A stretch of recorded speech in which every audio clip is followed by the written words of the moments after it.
Welcome to worship. It is good to be with you as we give thanks and praise to our God.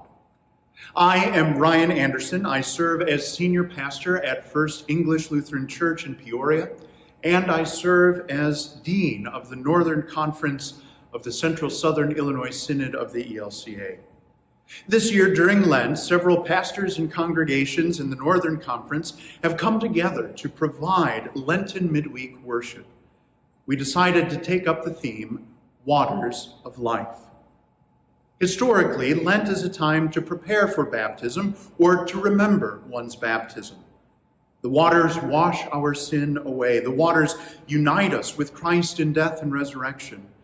In the next few weeks, we are going to meditate on the waters of the Bible, how God acts through water, and how God gives life through water.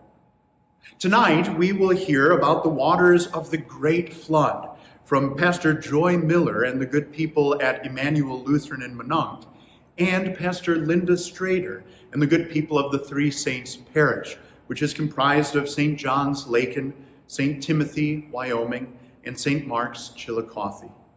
Thank you to all of them. We also give thanks for the Rothfuss family, Pastors John and Elise and their children David, Daniel, and Anna, who have recorded portions of the Holden Evening Prayer Liturgy that we will use over the next few weeks. And thank you for being together on this journey through the waters of life.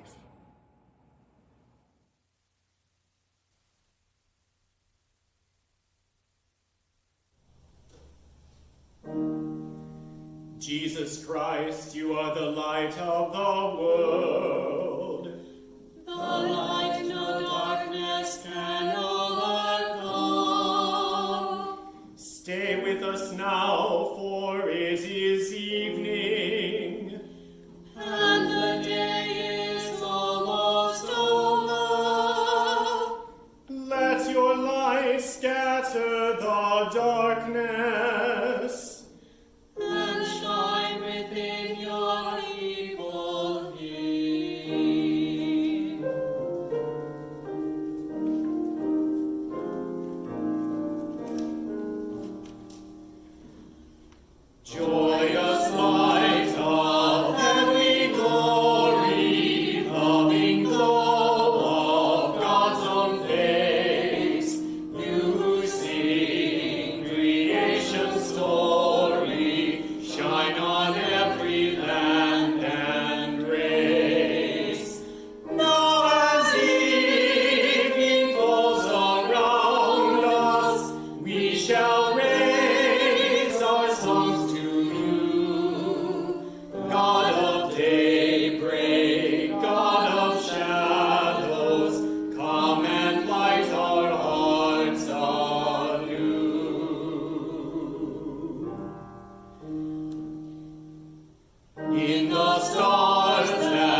Blessed are you, Creator of the universe. From old you have led your people by night and day.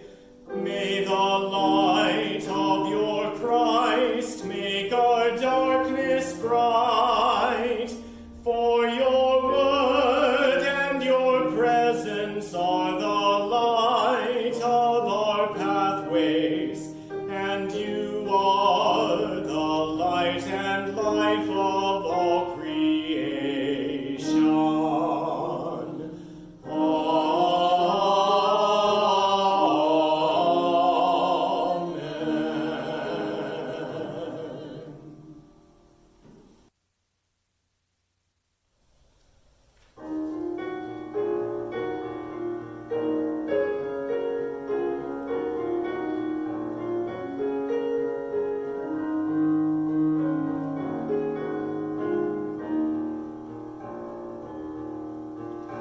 Let my prayer rise up like incense before you, the lifting up of my hands as an offering to you. O God, I call to you, come to me now. Oh, hear my voice when I cry.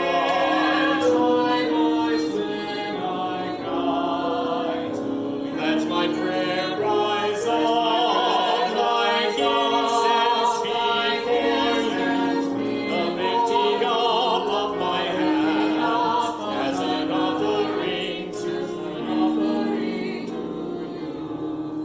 Keep watch within me, God. Deep in my heart may the light of my love be burning bright. Let my prayer rise up like incense before you, the lifting up of my hands as an offering to you. All praise to the God of all, Creator of life.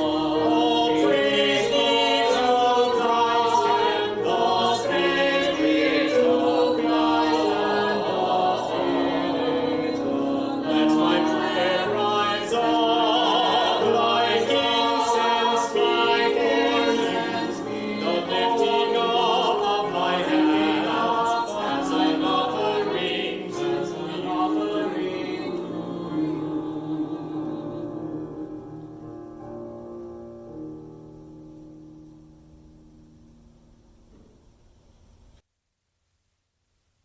May our prayers come before you as incense, and may your presence surround and fill us, so that in union with all creation we might sing your praise and your love in our lives. Amen.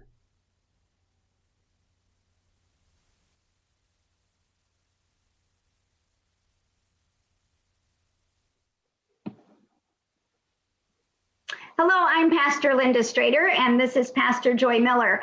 This evening, we are going to share the story of Noah's Ark as it's written in the Spark Story Bible. Noah's Ark. A long time passed since God created the world. People forgot about God except for one man. His name was Noah. He loved and obeyed God. I am very sad that people have forgotten about me. God said to Noah, I am going to bring rain to flood the earth. Lots and lots of rain. Build yourself a huge boat of cypress wood. Noah did what God said and made a big boat with lots of rooms. Noah was 600 years old when he entered the boat with his wife, their sons, and their sons' wives. God brought 2 of every kind of animal to the boat. elephants and zebras, lions and tigers, pigs and giraffes, dogs and cats, deer and rhinos, bears and cows, horses and goats, lambs and monkeys all came 2 by 2. All different kinds of animals, birds, and creepy crawly things came to the boat. Noah took all of them into the boat. Then he shut the door. Inside the big boat, the lions roared and the dogs barked and the birds chirped. It was stuffy and stinky. It was muggy and hot. On the outside, it rained and rained. It rained big, giant drops and little baby drops for 40 days and 40 nights. The rains came down and the flood waters came up. The water splashed on the sides of the big boat and pushed it up and down for 150 days. Finally, it rested on the top of a tall mountain. Noah waited and waited until God said to him, Come out of the boat, you and your wife and your sons and their wives. Noah's family and all of the animals came off the boat. They put their feet on dry land. They ran and skipped and jumped. They twirled and danced in the sunlight. They thanked God for the land, and God blessed them. Noah's family grew and grew. The animals and the birds and the creepy crawly things filled the earth again. God painted a rainbow of brilliant red, orange, yellow, green, blue, and violet across the sky and promised, Never again will water flood the earth. Whenever you see the rainbow in the clouds, I will see it too, and I will remember. The end.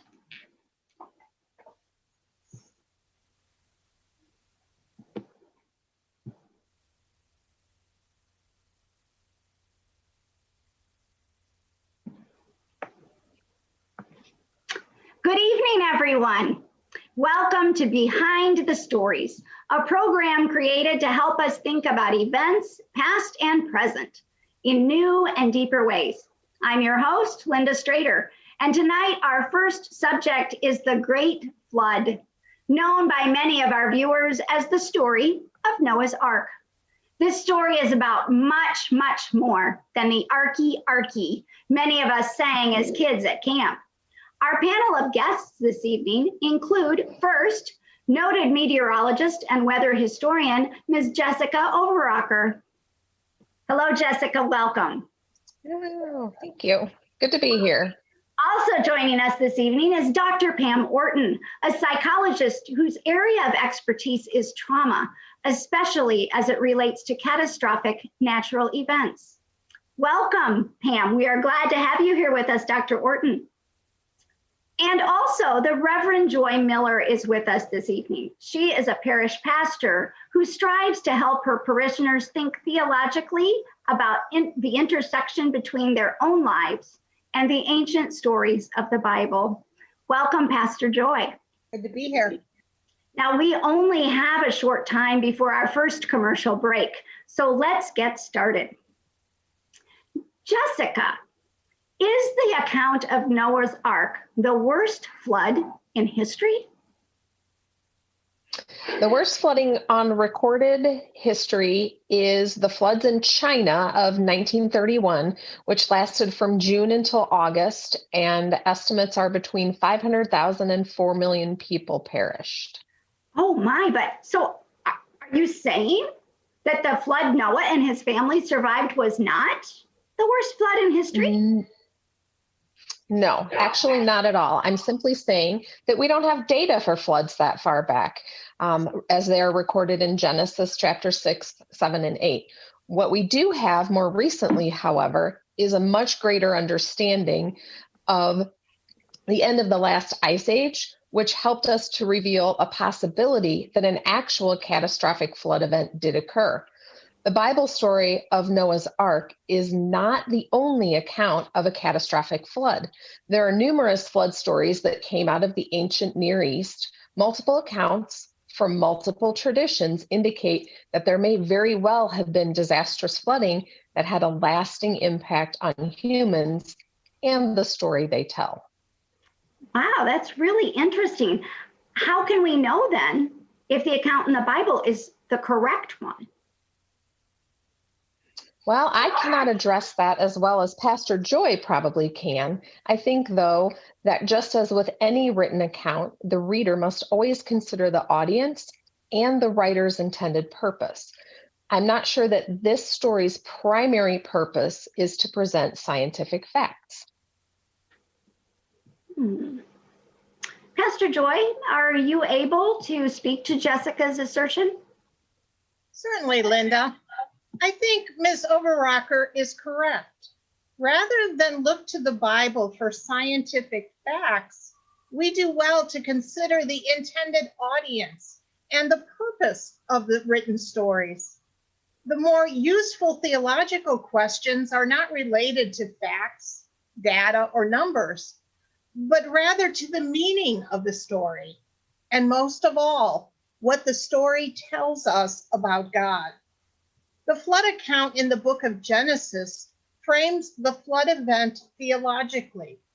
It helped the original readers and hearers to interpret and to frame the story of the flood in light of their faith, just as it helps present-day people of faith to do the same. Well, thank you, Pastor Joy. We will be exploring those ideas more fully a bit later. I want to jump to Dr. Orton now. Dr. Orton, can you tell us what kind of psychological effect a devastating flood like this would have had on Noah and his family? Of course, Linda. Of course I can. A good place to begin would be with trauma theory, which is a body of 20th century psychological research into the effects upon people of various traumatic events, including assault, rape, war, famine, incarceration, and in this case, a devastating flood. Although they did not have the name for it in Noah's day, post-traumatic stress disorder and other long-term psychological scars could easily have plagued Noah and his family for years after the flood. Watching homes, trees, humans, and animals being washed away, then spending months on end holed up, tossed, and turned in a damp, dark boat, along with noisy, stinky animals, would certainly have had a lasting psychological impact on those who lived through it. Their own trauma then might have had a long-term residual impact on the next few generations. One of the things that can promote healing for those who have lived through traumatic events is to encourage the survivors to share their story in some way, whether it be actual storytelling, art, literature, dance, or drama. For Noah and his family, including their descendants, telling their story in light of their faith in God may very well have promoted healing. That's fascinating, Dr. Orton, especially considering that the story of Noah and the flood seems to have been rebranded as a delightful story for children. I'm sure most of us have never even stopped to consider just how traumatic such an event would have been for Noah and his family. Well, perhaps that has more to do with our own discomfort with the idea that God would be so angry at all of humanity, except for one man and his family, that God would even consider wiping out the entire human race. We would prefer not to think about whether we would have made the cut or not. Therefore, we focus on the cute animals, the fun songs, and the beautiful rainbow, which are all important parts of the story for sure, but we often are afraid to look more deeply. Wow. We might need some help from Pastor Joy on this. Can you help us frame this traumatic story theologically? Sure, Linda. As a person of faith, I do have to be careful not to turn Noah's Ark into nothing more than a darling theme for a baby's nursery. I need to consider the reality of what God was up to. Here we have a story of a God who gets angry, really angry. More importantly, though, we have the story of a God of mercy and forgiveness, a God of grace and faithfulness. God was angry, and God is powerful, and God can do whatever God wants. But from the beginning of the story and right to the end of it, what God wanted was life for Noah and his family, and life for all the families who came after them. In Genesis 8, we read that God knew full well that humans are inclined to sin, and always would be. And yet, God made a promise to never destroy every living creature again. The story of Noah appears incredibly early in the collected stories and witnesses of faith contained in the Bible.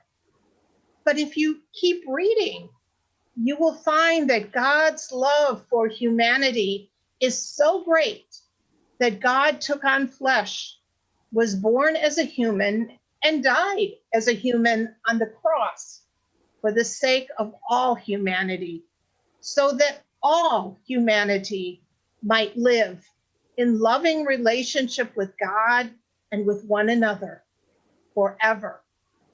The story of Noah points to the larger truth for people of faith. God is faithful, and God's covenant is strong enough to see us through any catastrophe. God's covenant is strong enough to see us through any catastrophe.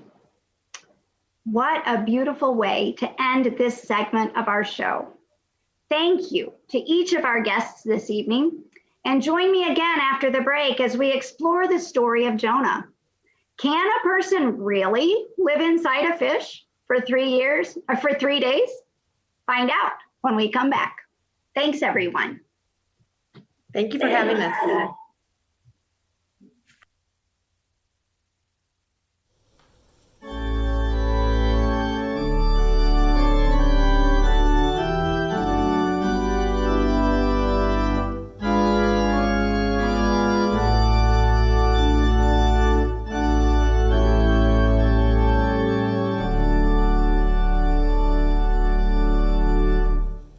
Great is thy faithfulness.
us pray.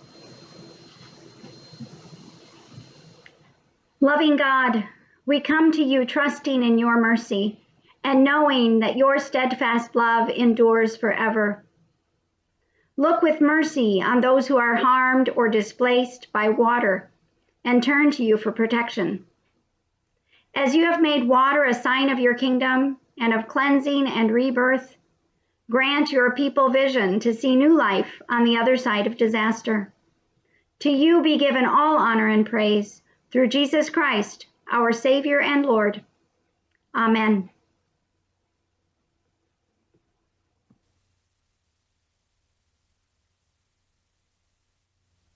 The light shines in the darkness, and the darkness has not overcome it.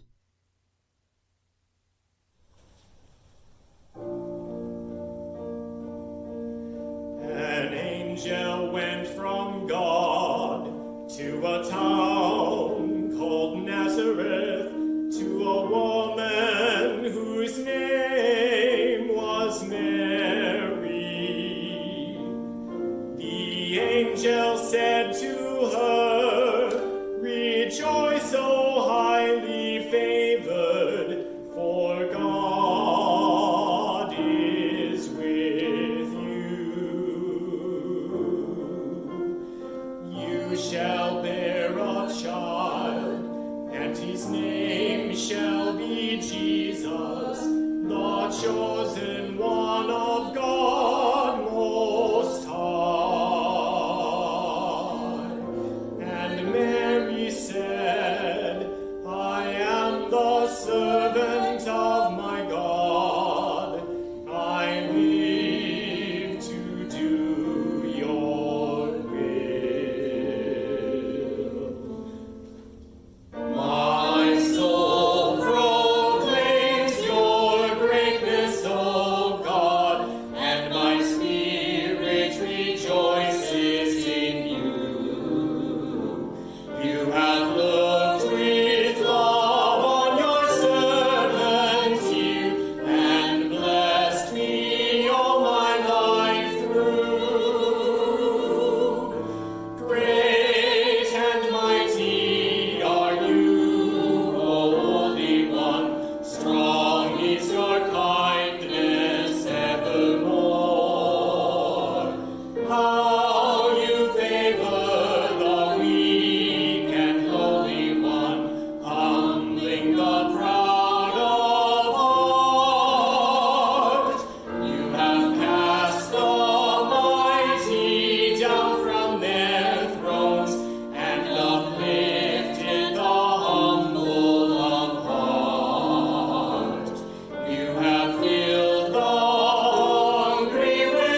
for peace between peoples. God of mercy, hold us in love. For us who are gathered to worship and praise you. God of mercy, hold us in love. For all of your servants who live out your gospel. God of mercy, hold us in love. For all those who govern, that justice might guide them. God of mercy, hold us in love. For all those who labor in service to others. God of mercy, hold us in love. Grant weather that nourishes all of creation. God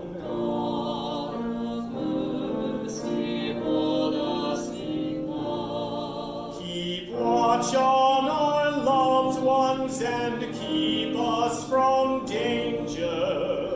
God of mercy, hold us in love. For all the beloved who rest in your mercy. God of mercy, hold us in love. Help us, comfort us all of our days.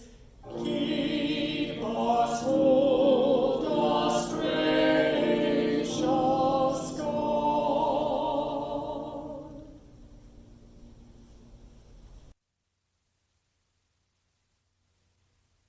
Great and merciful God, source and ground of all goodness and life, give to your people the peace that passes all understanding, and the will to live your gospel of mercy and justice, through Jesus Christ our Lord.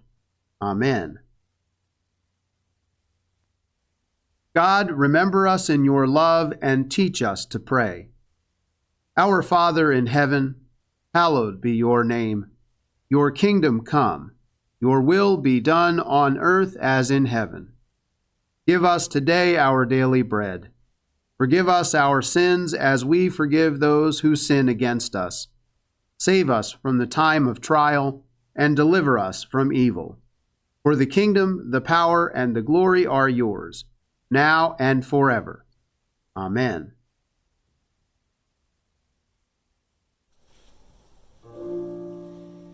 Let us bless our God.